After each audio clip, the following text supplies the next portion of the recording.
Mrs. Tiffany Toombs is about to come on and rock your world. Talking about how to be unstoppable, especially if you have had fears of achieving things or blocks, sabotage, anything that has stopped you from living your greatest possible self. This woman is going to give you some powerful tools, powerful wisdom in just a second here. So make sure you stick around because we are just getting started on this 12-hour live stream marathon and 9 hours in and we are having a lot of fun, definitely. So thank you so much for being here. I want to say from the bottom of my heart, I appreciate you and for being on this journey, for taking one step at a time, becoming your greatest possible self. That's the name of the game. Also, if you are a woman, you want to be around other empowered women, you want to get clarity on who you are, your purpose, your gifts, and you want to do it in a live event. Let me tell you, Meant for More. I went last year. I was the MC, spoke on podcasting, and it's coming back this year in Las Vegas. Miss Petia Kolibova, she is hosting it April 24th, 25th, 26th. It's going to be the bee's knees. If you're a woman, you want to be around other empowered women, grow yourself, and become your GPS, then definitely get out to Meant for More. Go to meantformore.live. Meant, F-O-R, more.live. Get over there, get some tickets, and I'll see you there. Looking forward to meeting you. And then also, I want to share the iTunes review of the week, which this week it's by Inspiration J Inspiration, greatest possible podcast. Chris is committed to being his best, his guests being their best, and his audience being inspired to take action to transform their lives. J Inspiration, absolutely. That is what we are here for. If you want a chance to get shouted out on a future 12-hour live stream, go to beyourgps.com/iTunes or search Greatest Possible Self on the Apple Podcast Store. Subscribe while you're there. Give us a review. Let us know what you want to see more of and how we can improve the show for you. And I just appreciate you being on the journey and look forward to potentially shouting you out as a future winner on a 12-hour live stream. I'm going to introduce Tiffany in just a sec here. Before that, grab a piece of paper, grab a pen, be ready to take notes. This woman going to bring the heat, so make sure you stick around all the way through to the end because one idea has the power to say goodbye to all your self-sabotage and imposter syndrome for good. So stick around because you could hear that one idea on this interview. Let's introduce her and then we'll bring her on. You may know Tiffany Toombs as an international speaker and leading expert on rewiring the unconscious mind for success and tapping into your personal potential. For over 20 years, Tiffany has educated and transformed the lives of thousands of people across the world. She is the author of Stop Being a Selfish Bitch, a comprehensive, I was like, oh, I just said that. It's okay, we could swear here. A comprehensive guide to living your best life through radical self-love, and a top-rated self-help book. Tiffany's clients and course participants experience undeniable results, showcasing over and over again that our unconscious mind can be our most powerful asset when we truly understand how to make it work for us. And Tiffany, we are going to be bringing the heat on this interview, are we not? Yes, that's the only way I know how to do. I love it. We are live and become your greatest possible self. Thank you so much for being here, for your just mastery of NLP, of your craft, of empowering people, and sharing that with our audience. We're going to have a lot of fun. We're going to just dive right into the theme of today, if that works for you. The theme is You Are Meant for More. What does that mean for you, Tiffany?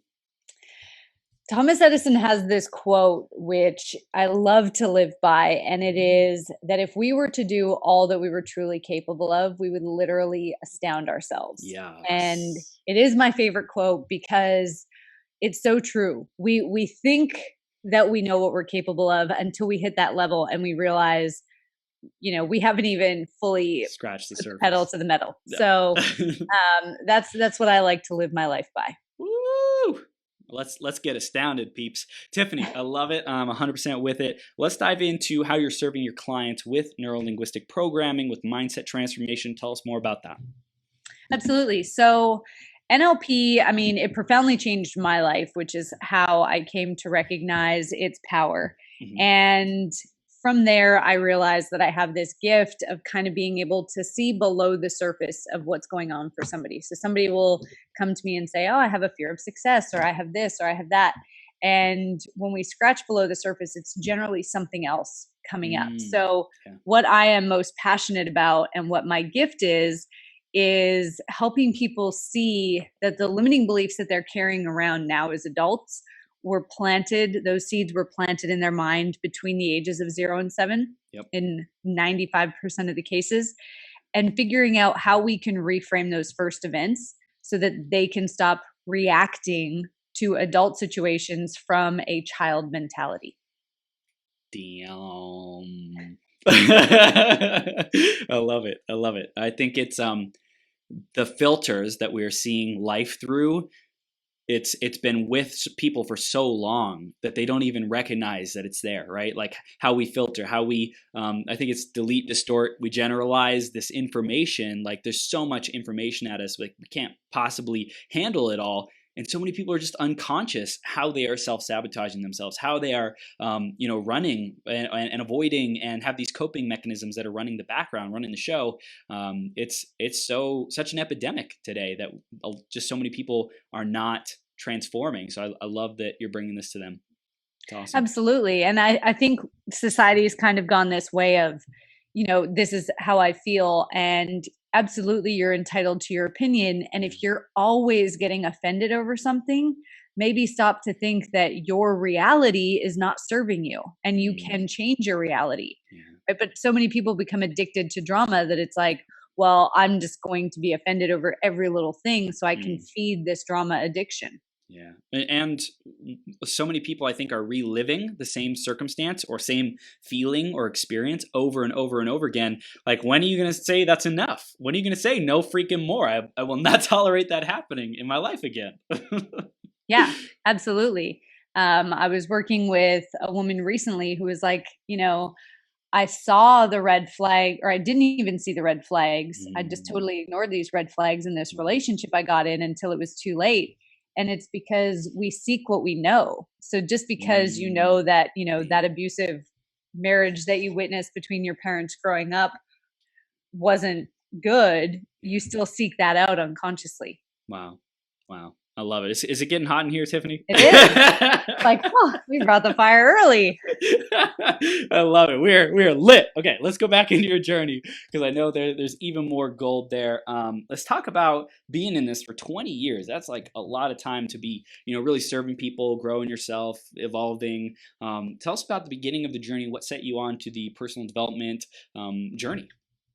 So my career started when I was 14, and it actually started in fitness. Obviously, when you get into fitness, there's a huge mindset element there that you don't realize at the time to motivate people to do more and performance. Yeah. And so at the time, I was struggling with eating disorders, and I didn't want anybody else to hate themselves as much as I did myself. I didn't want anybody else to feel so uncomfortable in their skin that they would put themselves through literal hell. And so, and the only way I knew to do that at the time was through fitness. If we go back one step further, I was actually abused by my stepmom growing up. She was a domestic violence survivor.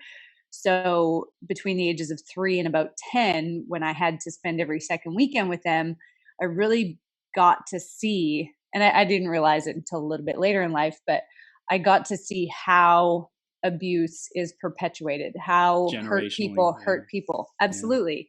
Yeah. And I didn't feel that I could tell anybody. My mom and my stepdad both suffer from depression and anxiety. So I didn't want to then come home and add to their stress and add to what they were already dealing with by being like, hey, by the way, I'm being locked in closets and burned with curling irons. And, when I was 7, she threatened to leave me on the side of the road on the outskirts of our town for a stranger to come and kill.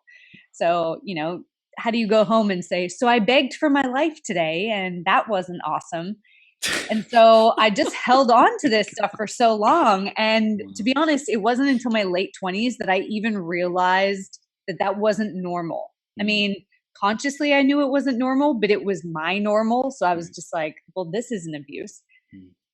And so I was really angry. And I remember, especially in high school, my parents asking me like, why are you so angry? Like, you have all these opportunities and, you're top of your class and you're involved in every extracurricular, you're winning every leadership award and academic award that could be.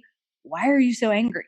And it was because I was holding all of this stuff from my childhood. And I thought, and I think a lot of coaches at the beginning of their journey think this, I thought that I could heal myself by fixing someone else. I could just Mm-hmm. make you feel good about you, Mm-hmm. and that's going to fix me.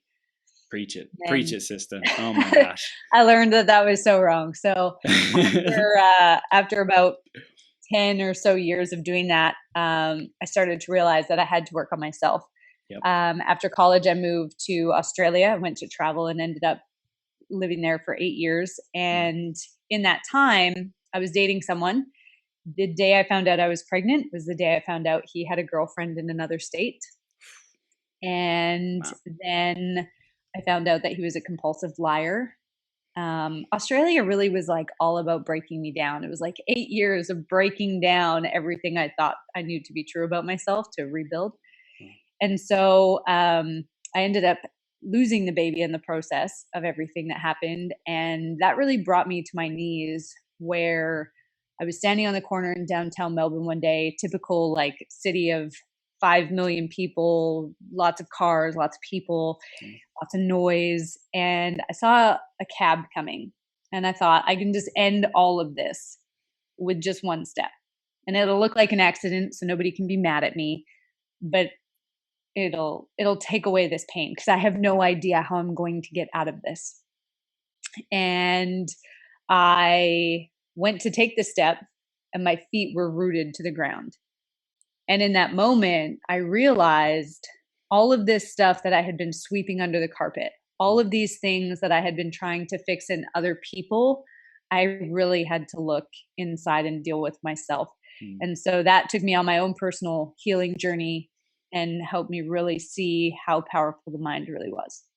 What do you feel kept you there safe?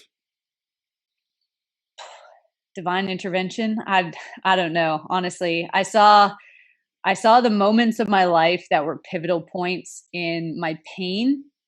And then I saw my parents' faces, my brother's faces, and then I saw people that I had never met before. And my belief is that those faces were the people that I had yet to meet and impact with my story. Wow. Wow.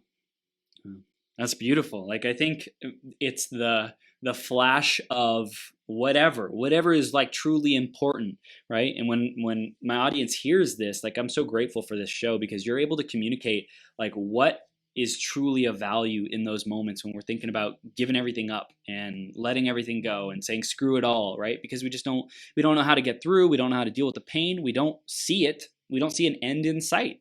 That's when people are, in my opinion, what I've come to understand in my own personal experience, when we have those thoughts, contemplative thoughts of like suicide or whatever it might be, it's because we feel powerless. We feel hopeless. It feels like nothing we will do will ever make a difference. So like, why even try? Why even keep showing up? And it's a really dark place to be in. But also from that place, you get a lot of clarity about what is important for you. Like you've seen, with those images and people that flash in front of your eyes, like some people have to go through so much trauma and difficulties and suffering to finally stop self-sabotaging, right? And to finally stop procrastinating, to finally stop putting off their dreams, to finally stop settling. But for you listening or tuning in right now, don't wait till that moment. Say this moment, enough is enough. Say this moment, I'm done suffering. I'm done tolerating. I'm done just putting up with life kicking my ass. And turn that around, transform that, transition that. Absolutely. I mean, that's part of the reason that I share my story, is because I know that every time I can feel it every time I tell it. Yeah. The people, especially when I tell it live in an audience, I can feel like the energy being sucked out of the room. It's like it becomes a vacuum, and this place of like, I've been there.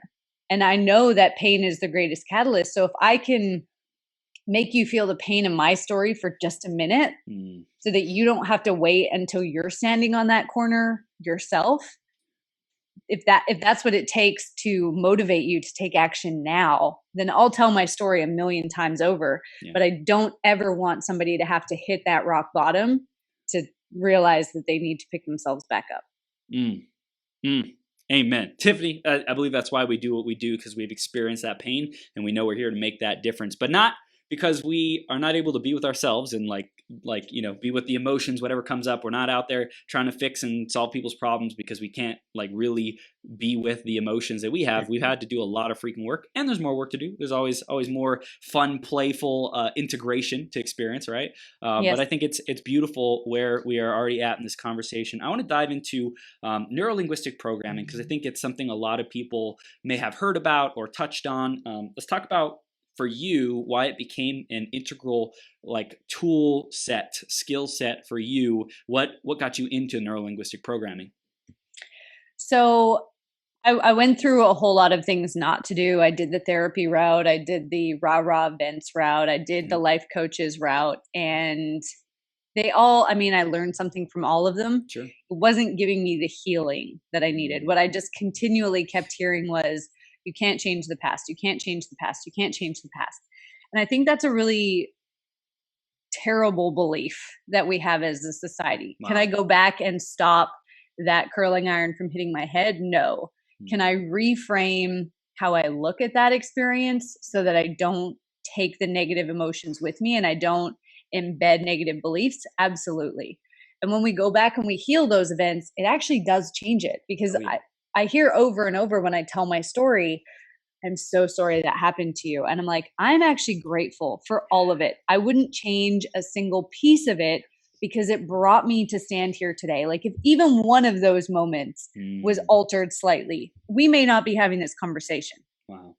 Right. And so for me, NLP really is about choice and freedom. Yep. And recognizing that I can choose in any moment what I'm thinking and what I'm feeling. And that's not to say that I suppress any negative emotions that come up, because the only way to get rid of them is to experience them, but to recognize that there's choices that are out there that I didn't even know existed before. I didn't know that it was possible to look at an obstacle or a crappy situation with gratitude. I didn't know that was a choice. I didn't know there was a choice to look at a situation and say, you know what? This isn't mine. I'm not going to take on this lack of worthiness because you've been previously abused. I'm not going to take on this lack of worthiness because you chose not to heal yourself. And so for me, NLP tells us that our behaviors are a symptom of our belief systems. And if we truly want to make a change, we have to pull out the weeds in the garden of the mind and plant flowers. Let's identify some of those weeds that might be impacting us, that especially our audience, who's self-sabotaging and not really owning their greatness and their ability to serve and thrive and live whatever life that they could possibly, filled with possibilities, live. How do they do that? How do they identify the roots and start to replant flowers? So what I've found is that there's 3 kind of universal beliefs or fears that everything else stems from. So the first is, I'm not lovable, or nobody will want me. Brings up this fear of rejection, fear of not belonging, fear of being alone, which is a primal thing as well, right? We're primally wired to be part of a tribe. Acceptance to a tribe equals survival. And so when we give into this fear, there's a whole slew of behaviors that come from it. We become a martyr, a doormat, a people pleaser, a rescuer. We put everybody else first and we forget about ourselves. So that's kind of number 1. It's okay not to do that. This, like women and moms especially, it's okay to have me time.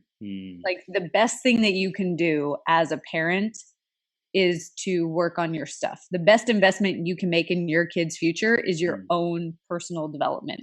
Wow. Because they don't listen to what you say, they listen to what you do. Say it again for the people. They don't listen. They don't listen to what you say. They watch what you do. Like, we think it's really cute when we see these pictures of like the mom and the daughter, the young girl sitting at a vanity, and she's copying her mom putting on makeup, and we don't realize that that extends in every area of your life. If you're telling your kid that they can be anything and you're stuck in a dead-end job, or you're telling your kids that true love exists and that they shouldn't settle, and you're sticking around in a marriage for the kids, you're a liar. Like, they will go by what you do. Damn. Bam. So the first one, I'm not lovable. That's the big block that people pick up from whatever, right? There's lots of different circumstances that could happen that would cause that kind of an interpretation or that kind of a belief to set in. But that's like one of the big ones, but one of the big three. Yes. So number 2 is I'm not worthy, I'm not good enough. So this plays on our need to be significant, right? We all have a need to contribute and be significant. And so what this one does is it brings out like that perpetrator, that angry side of us, because when we feel not good enough, there's a tendency to lash out and put other people down. I was on a call with a client this morning talking about how their mom puts them down all the time. And I said, I want you to remember that the people who find flaws and fault in everything are deflecting from how they feel about themselves. Wow. Right? When people go into that perpetrator predatory mode where they're just attacking anything and everything, they don't want you to see how little they feel about them. Wow. And this belief also causes us to become the perfectionist. Well, I can't put anything out that's not perfect because that'll prove that I'm not good enough or not worthy. Except the way to build confidence is actually by doing and fixing. So it's this huge like oxymoron of, not an oxymoron, but this, conundrum of I don't want to take action, but I need the action to give me the confidence. So that's number 2. Wow. And then number 3 is I'm not safe. I'm not safe. And so this is really where money falls. And then we become the victim to our circumstances. It's not safe to sell. It's not safe to ask for a sale.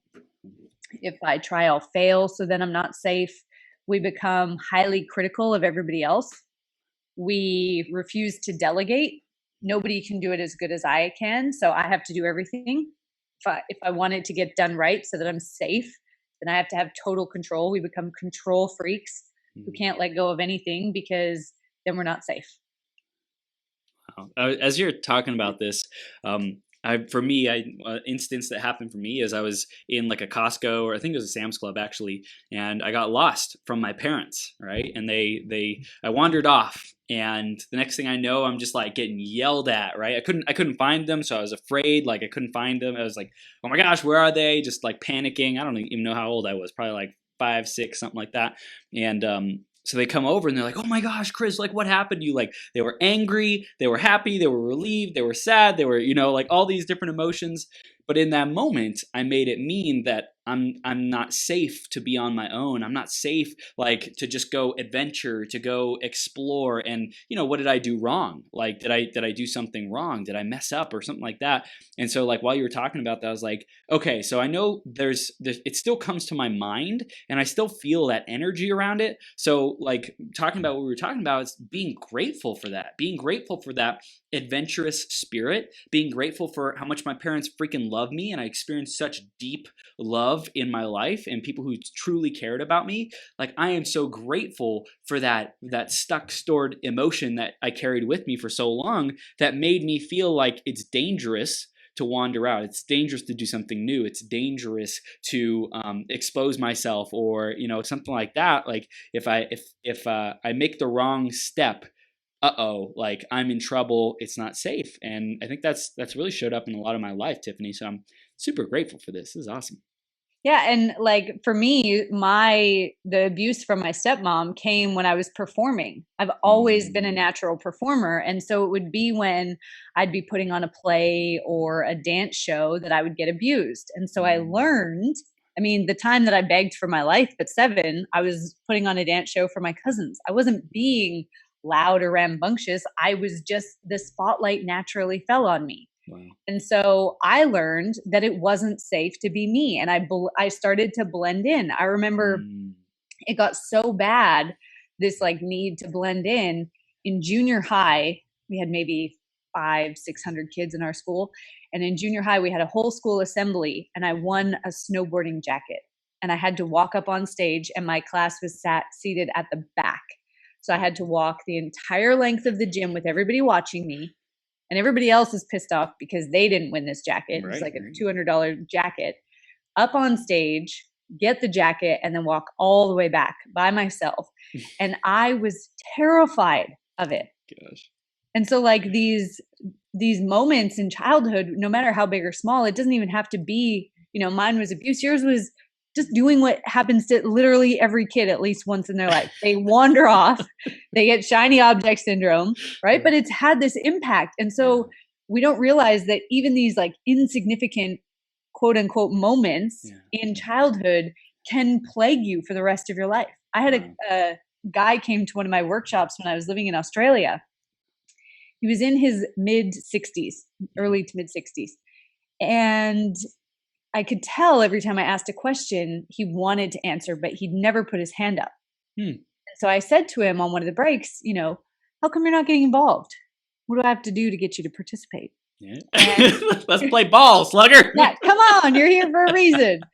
And he told me that when he was in grade 1, he was sitting at the front of the class and his teacher asked a question and he was like, oh, me, pick me, like bouncing up in his chair.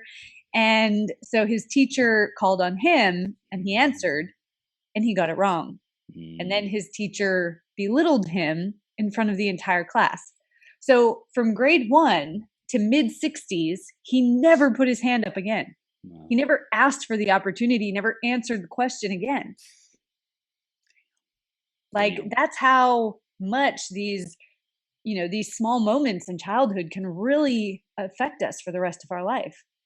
Tiffany, this is powerful. I want everyone who's listening to this right now to self-identify, practice some self-awareness. And if you need some help, if you want to talk to Tiffany about this and get more clarity around you, definitely do it. But I'm curious which one you see yourself in the most. Is it the I'm not lovable?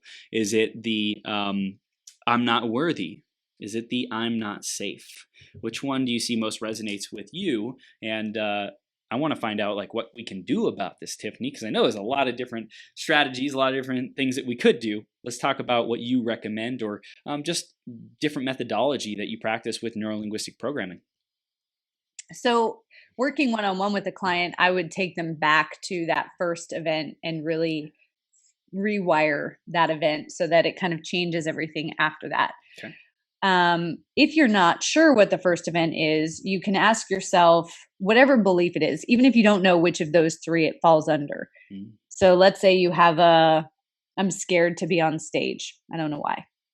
Because scared to be on stage could fall under any of those 3. We tend to think it's the not safe, but it could be, well, people are going to throw rotten tomatoes at me, or I'm going to get up on stage and I'm going to stumble over my words and not be perfect, right? So it could be any of the 3. So sit there and ask yourself, what's the purpose of this? What's the purpose of not liking or being afraid to be on stage? What's the purpose of this anger? What's the purpose of this fear, this shame that is controlling my behavior, whatever it is?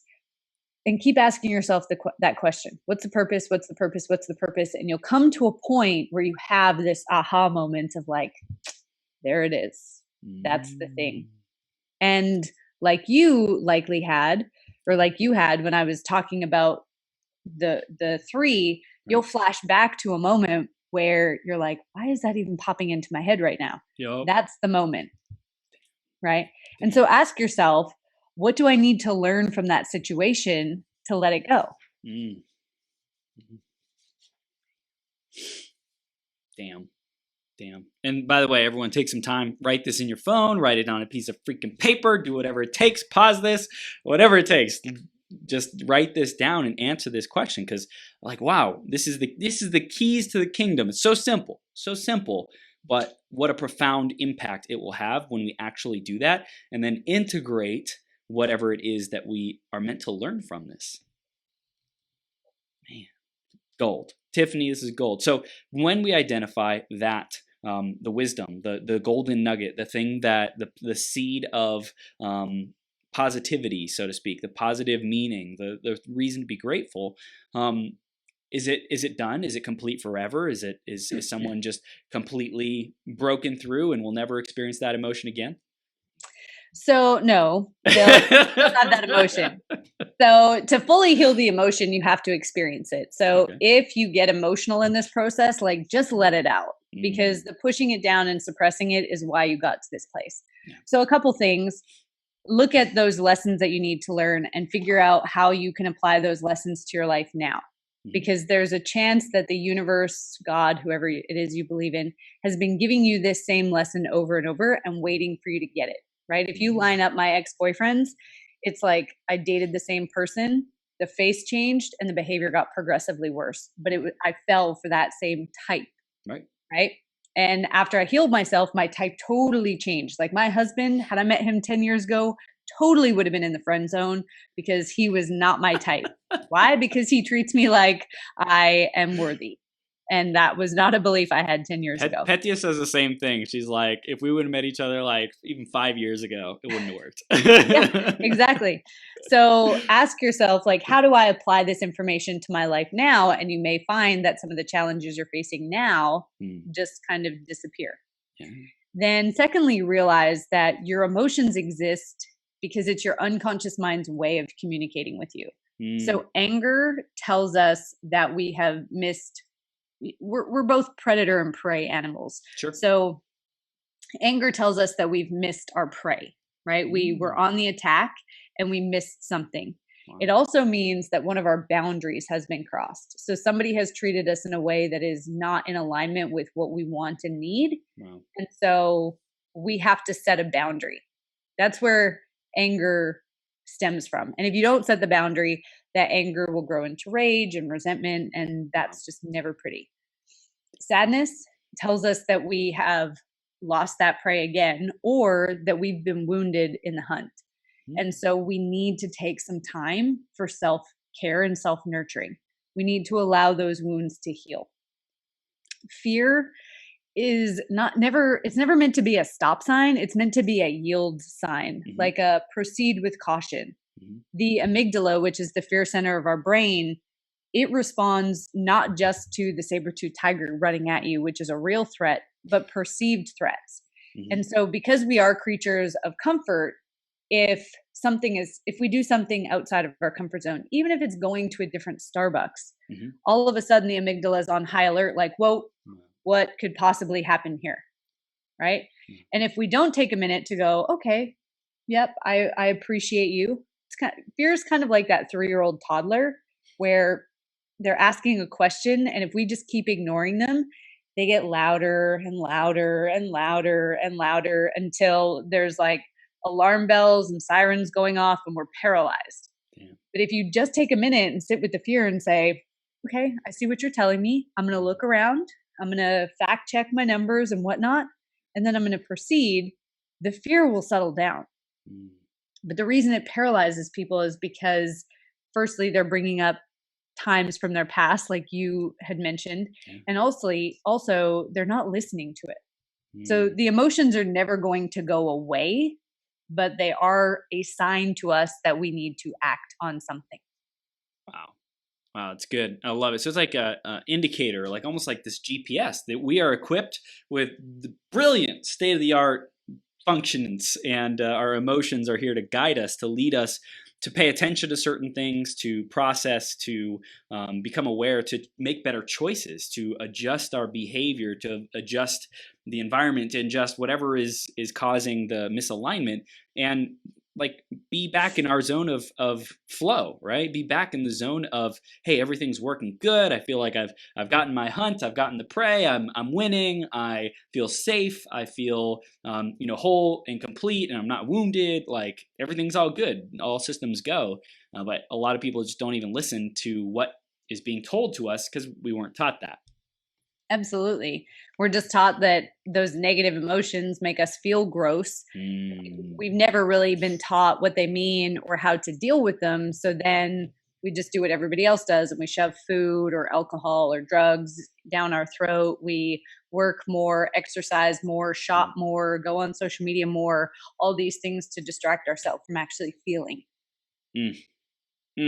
So I know that there's when we have emotions, we have certain behaviors, we have certain things that help us cope. And I know that there's anchoring in neurolinguistic programming, which is a big component of it as well. Can you tell us a little bit more about how our emotions might be linking with certain self-sabotaging behaviors and behaviors that we can identify and really start to go to work on and pay attention to these more? Yeah, for sure. So I'll give you a little bit of story. I took a yin yoga teacher training. If you've never done yin yoga, it's like you hold poses for 3 to 5 minutes to stretch out the fascia and connective tissue. And it's more stretching poses, not so much like your warrior poses. Right. But I was doing that, and I had just left a business that I was working in to start one of my own businesses. And my old boss, because I was essentially running the business, his business collapsed after I left, and he was suing me.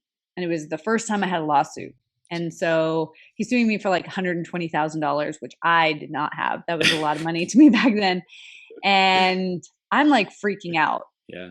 My lawyer is like, he can't sue you for wages. Like, that's against the law. And I'm like, it's easy for you to say. So I'm like in freak out mode. So I'm on my last day of my yin yoga teacher training. And did you ever, as a kid, like lay on your back and then kick your feet over your head to like touch your toes right here? Oh, yeah. Oh, yeah. So that's actually a yoga pose called plow pose. Yeah. And so every morning to start the yin yoga teacher training, we would do like our own practice. They would lead us through a class.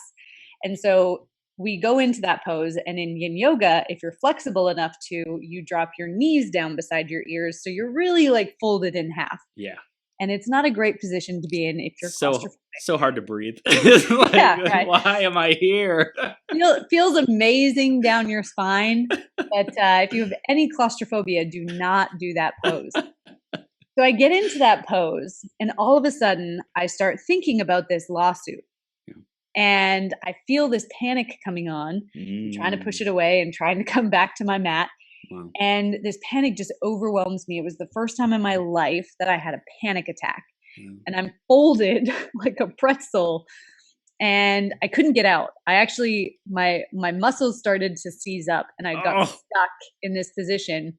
I somehow managed to kick myself onto my side, like kind of flip myself sideways. And then my full body went into spasm, and I was just laying there in the fetal position. I ended up like pulling every muscle in my body from the spasms, couldn't get out of bed for 4 days. Oh my God. And what happened, the reason I'm telling you this story is that when I was able to get back out of bed, I went and I pulled my yoga mat out because I was a very active yogi at that time. And I had another panic attack. Wow. And so my panic, that feeling of anxiety and panic attack, became anchored to my yoga mat. Wow. So what it is when you're having an intense emotion and there's an external stimulus, something happens in your environment, and your brain links the two, and it links it as a reflex-like behavior. So it's not even under your control. It can happen in the positive as well. Like the first time you kiss somebody or you realize you're falling in love, there's a song playing in the background, and every time you hear that song, you think of that person, right? That's an anchor as well. So it can happen in the positive and the negative, but people do have a lot of negatives, that negative anchors to their self-sabotage. So a common one that I have seen with my clients is that as they start experiencing wins in their business, they're financially not stressed out or whatever, it's like they throw themselves down the proverbial mountain. They just like light it all on fire and put themselves back in a position where they are stressed out and their back's against the wall in order to move forward.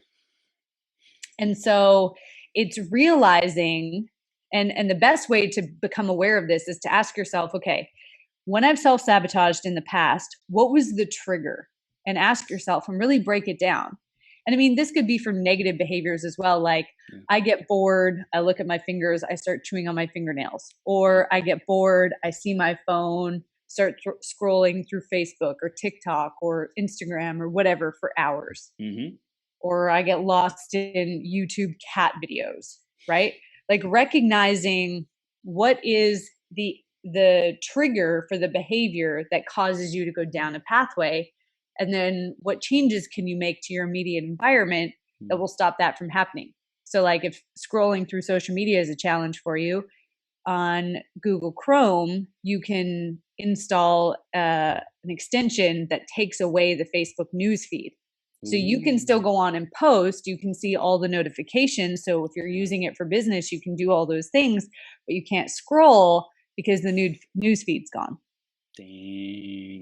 Dang. That's so important, is identifying what is the behavior that my feeling of release, feeling of, I think that's what it is. Like so many people, it's like, I'm so anxious, I feel like crap, or there's stress, something triggered me in life, right? I got triggered versus the trigger of, behavior or thing or coping mechanism. And then we want to find some kind of outlet. And it's like our brain, our unconscious mind's like, all right, if you're not going to deal with this, I'm going to freaking deal with this. I'm going to go waste 30 minutes on Instagram because you are just not cutting it. So bye. Yeah. And I mean, it happens with comfort eating. It happens with alcohol. Like I've had a stressful day. I need wine. Do you? Could you go for a walk and have the same impact? Could you go to the gym? Could you talk to somebody? A lot of people who are smokers will only smoke when they drink. So take away the alcohol element. Wow. Right? Is if the only way that you can socialize with your friends is over a beer or a glass of wine, then you either need new hobbies or you need new friends. So good. So good. I love it. When people get clear on, what is the self-sabotaging trigger, what's coming up for them, how do they relink it with something more empowering? So the best thing that you can do, so if you take, like, we typically use our knuckle in NLP, and every time something positive happens, just press that knuckle for about 5 to 15 seconds, and that'll start to anchor the positive in there. Boom. And then that way, when that negative thing happens, you can set off the positive trigger. You obviously want to make sure that you're not anchoring the negative into that. But if you feel yourself going down that pathway of, I'm about to start scrolling on social media, so I'm going to go do something else, or I'm about to reach for a glass of wine, so I'm going to go walk the dog instead, then anchor that feeling of like, I did something different in, and over time that'll become stronger and it'll rewire that pathway. So I know we also need to like set the anchor, which we may not get into in this conversation. I was curious though. I do a lot of like mirror work and self-talk in the mirror, and so I'm curious. I like to express myself and channel my physiology and do all kinds of high energy stuff. I'm curious what your thoughts are on setting an anchor in that mirror work, and when I'm doing like my personal commercials, selling myself on myself, and like speaking those affirmations, stepping into that power. What is your opinion on just letting my physiology do whatever it wants, or anchoring it into a specific point? Is there more value, or would you recommend that I anchor it into a specific point, or just let my body do what it's going to do? So while your body is feeling that emotion, because your unconscious mind doesn't know the difference between fiction and reality. So even if you're manufacturing that state, like we have certain songs that pump us up that we listen to every morning to like start our day off with power. There's the power pose where you stand like you're Superman or Wonder Woman, feet hip width apart, hands on your hips, chest up, looking forward. Hold that for 2 minutes. It produces more testosterone in the body to make you more confident and assertive. Any of that, I would then, you're already feeling those emotions, anchor it in so that when you're not able to manufacture that state, like when there's this day where life is just like giving you a beating, you can then set off that anchor and change your physiology from that way. Wow. I love it. And what, something I've recognized is I'm really good at kind of being, it's almost like, I don't know if this is accurate, but chaotic feminine energy in a good, empowering way, like feeling the emotions fully, but then like just the being rooted. Because I love that this came up. I think I manifested this when you were talking about doing the plow pose. I was like, okay, so in that you're like stretching your back and you're almost confronting that claustrophobia and just being okay with like being uncomfortable in that like contracted position, right? And I was thinking, like, what yoga position could you get into that you feel like rooted and power? And there's like mountain pose where you can just stand straight up and put your hands out, or whatever it is. But I like the Superman pose better, and I think that to do that in front of the mirror and go, I'd probably go dance around or get super high vibe with a song first, and then jump in front of the mirror and be like, all right, and then speak the affirmations, to the mirror, looking at myself. Like I feel the rootedness is something that is missing. Like being rooted and standing in my power, speaking it has been missing from my affirmations, which have been like wildly emotional in a good way, but not necessarily the grounded, powerful, precise focus. And I think that has been missing from my life, Tiffany. So this is fucking powerful. I love this. I There love you go. this. And I think there's a power in doing the creative. Expressiveness, yes. Yeah, Yeah. because you're also pulling in, like for me, that's Yeah. pulling in energy from the universe From the and then divine. rooting it Yeah. down Yeah. into Mother Earth, right? It's taking that higher self aspect of you and bringing it into the physical so Wow. that you can combine your spirit and your body, which allows you to manifest here. Like the reason that so few people, that a lot of people struggle with manifestation is they either can't access that higher self, Yep. they can't access that intuition and that, you know, that total understanding, or they're so up here and so woo woo that they have no idea how to make it something on the physical plane. So when you can have that chaotic craziness and then bring it into a very rooted, grounded position, you know, warrior pose, the Superman pose, any of those really strong standing positions, then you're able to root that down and take it through all the chakras, take it through everything, and then it's still there in the earth for you to draw on later when you need it. Love it. I love it. I think that's been one of my biggest challenges, having all these brilliant ideas, Tiffany, but like, no, not enough. Like I see room for growth, plenty, and I want even more rootedness, groundedness, execution, effective execution on the goals. Because like I said, a lot of really lofty goals. I'm really good at imagining and experiencing like big goals. But the question is like the execution on that and the bringing that into existence and even getting into the fathering energy, right?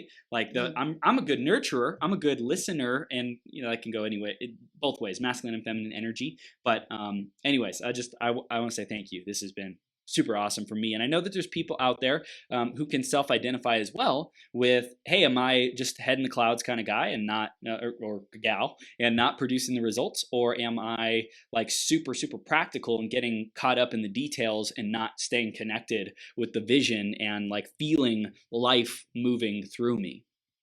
Love it. And I just want to give you one more tip. Yeah. Is that like the feminine mother energy is about the birthing of the idea.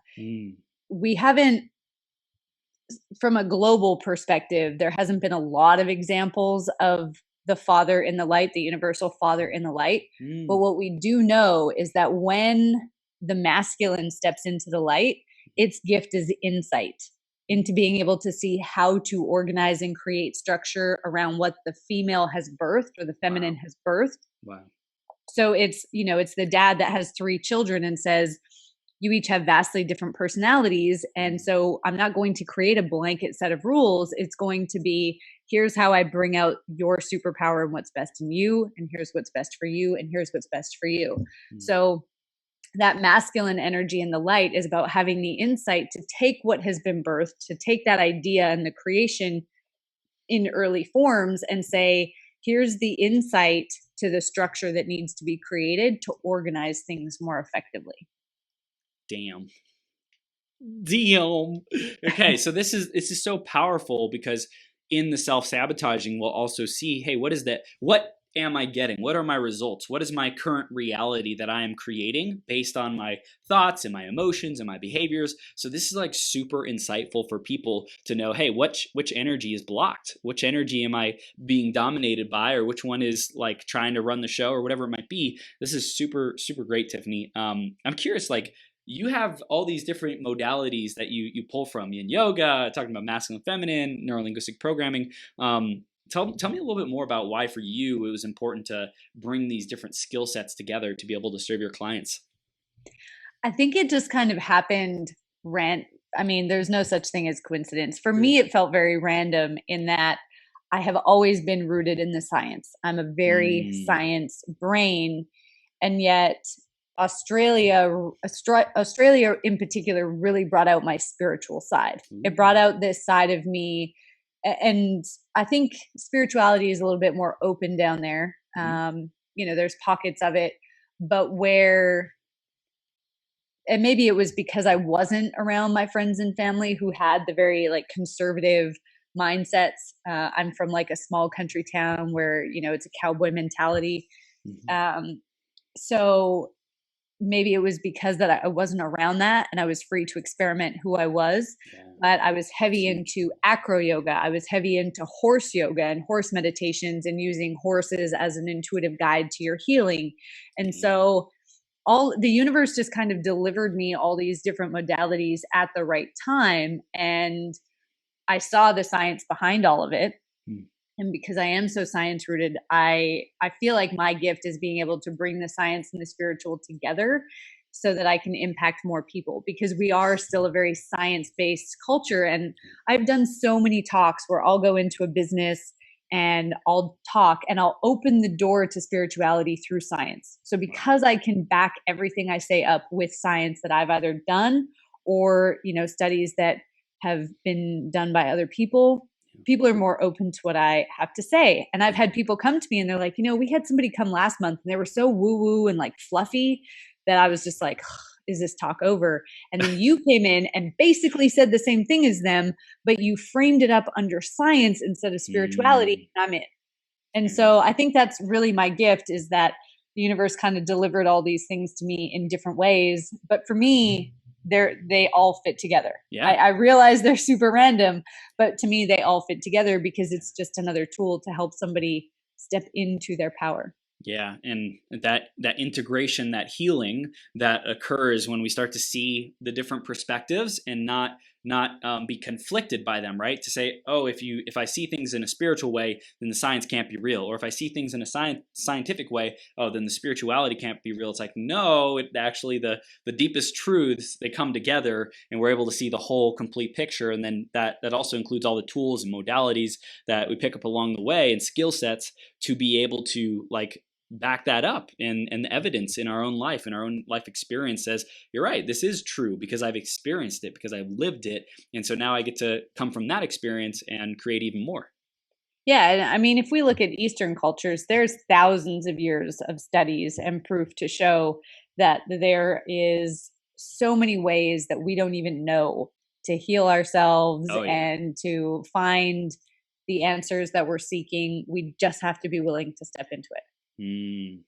And ask, and ye That's right. shall receive. That's one of the things really that made a big difference in my journey early on.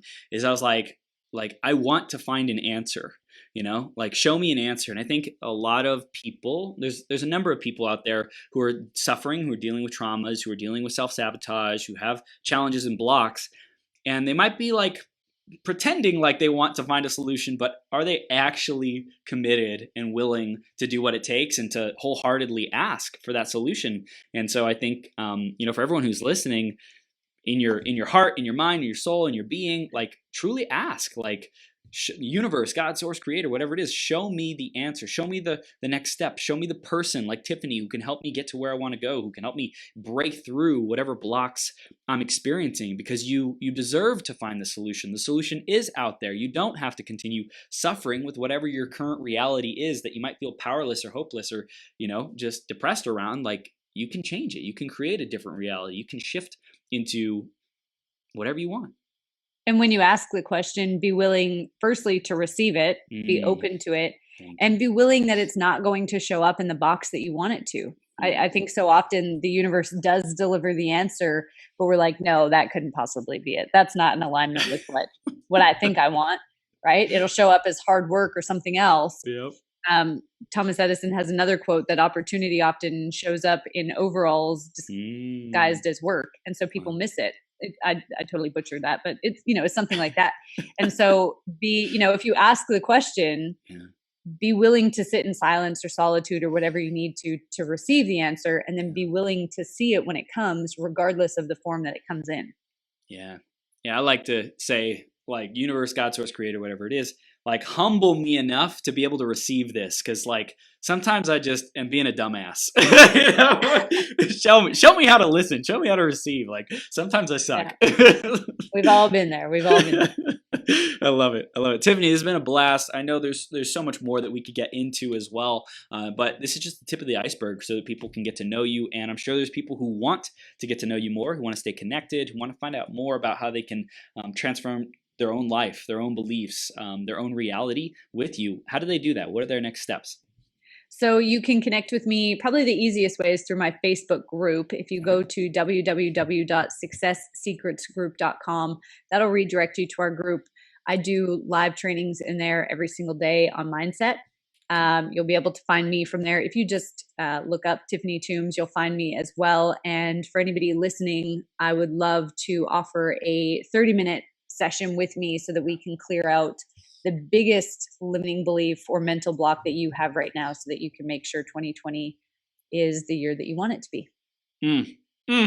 Tiffany, you are a champion. And by the way, they find you Tiffany. That is Tiffany. And then Toombs, Toombs. And again, that URL for the group, for the Facebook group, which she's adding tons of value in, www.successsecretsgroup.com. And get in contact with this woman. Get that transformational 30-minute session. Let's start breaking through that BS and stepping back into your power and the life that you deserve to live. And Tiffany, thank you for being here, and just how you've dedicated yourself, how you've gained all these beautiful tools and skills and abilities to serve people with. And I'm so stoked to see how it continues to amplify and you continue to grow. And I'm coming out to Dallas in a week, so we're freaking meeting up. We're gonna connect. Meeting up.